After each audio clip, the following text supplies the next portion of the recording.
terminer ak yow le dossier Adji Sarr bi sera-t-il ouvert aussi. le premier li mu wax démb leer na. mais bien sûr. tous les dossiers toutes les affaires dans lesquelles dañ ko si impliqué moom dafa bëgg mu leer. dafa bëgg mu leer que ça soit très clair parce que il y va de sa réputation, de son honneur et c'est un combat de principe. Mais quand même il y a des procédures de convocation. Il y a des procédures de convocation. ku nekk Afrique d'abord ku nekk fii dëkk bi sa dëkk nga xam da nga dëkk sur le ressort de la juridiction.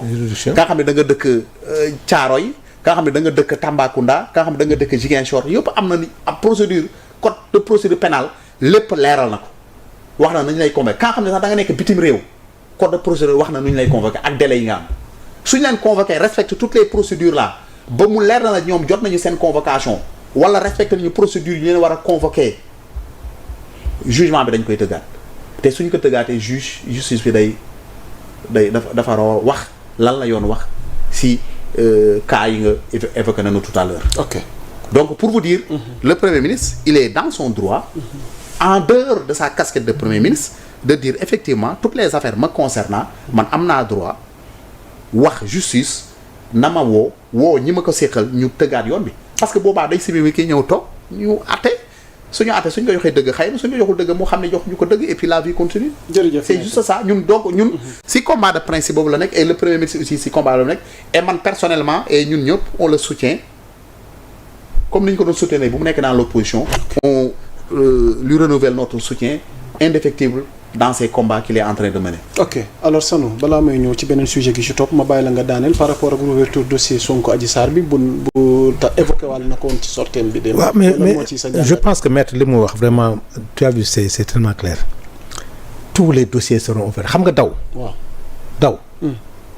moo leen dese woon ñoom ñëpp sera xam nga am na ñoo xam ne il faut qu'on les convoque en guise de témoin. mais pexe jëli leen tamit. non dégg naa même Madiambal mi wax ne moom bokk na ñi fexe ba Adji Sarr génn même moom dinañ ko commission d'enquête parlementaire. dinañ ko déglu. Madiambal Diagne. waaw moom moo wax ne. di génne Adji Sarr dëkk bi ci la bokk. vraiment. assemblée da koy déglu. l'Assemblée nationale a réformé ses textes.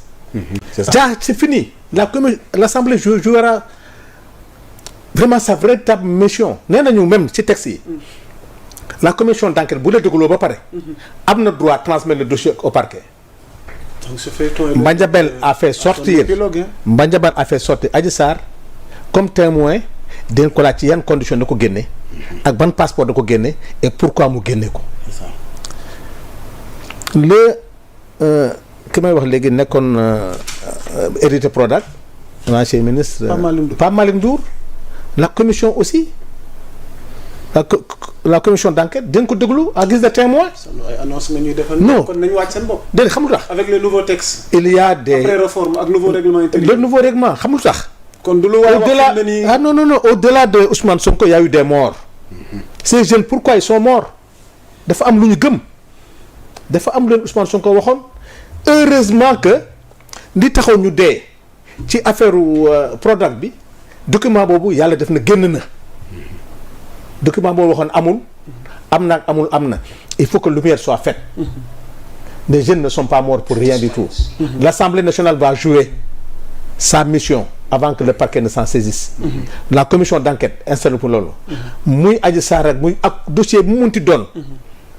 Les médecins qui avaient fait le certificat médical ñu ngi fii. Les gendarmes qui avaient fait l'enquête mu ngi fii. L'enquête interne de la gendarmerie mu ngi fii. mais loolu yëpp ces jeunes là yi nga xam ne ñoo demoon jëlee Adji Sarr yooyu yëpp ñooñu ils vont parler xam nga on avait dit que le téléphone d'Ousmane Sonko a parlé mais actuellement yàlla di indiwaat na dossier bi mais tous les dossiers maintenant sont entre les mains du chef de l'administration. gis nga fu nekk nii plus jamais dans ce pays là politiciens yi di jël réew mi di ko foyee di rey ay nit di def loo xam ne jaaduwul. tous ces procès seront ouverts xam nga maître mu ngay wax léegi. tu te rappelles de Omar Matouye.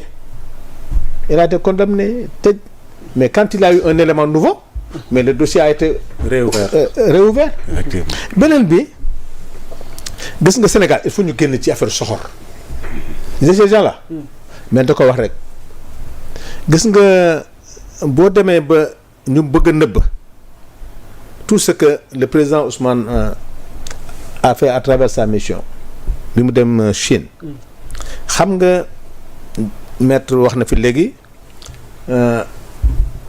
le tronçon bi jëm Kaolack.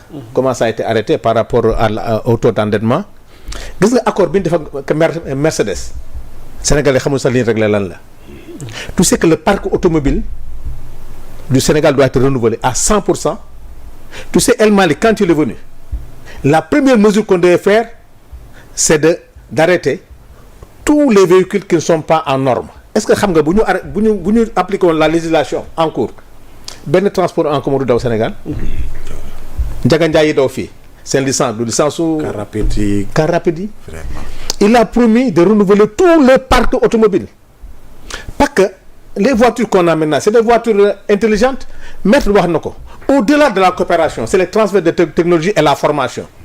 Le fait de signer cet accord avec Mercedes ça va permettre à nos artisans mécaniciens d'être formés à la nouvelle technologie des voitures intelligentes, de renouveler tout notre parc et de créer la production des véhicules ici au Sénégal.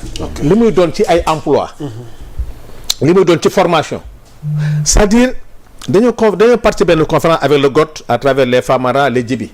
Tu sais qu'est-ce qu'ils nous ont dit? L'Afrique, le monde a toujours marché sur un pied. Il manquait le pied de l'Afrique.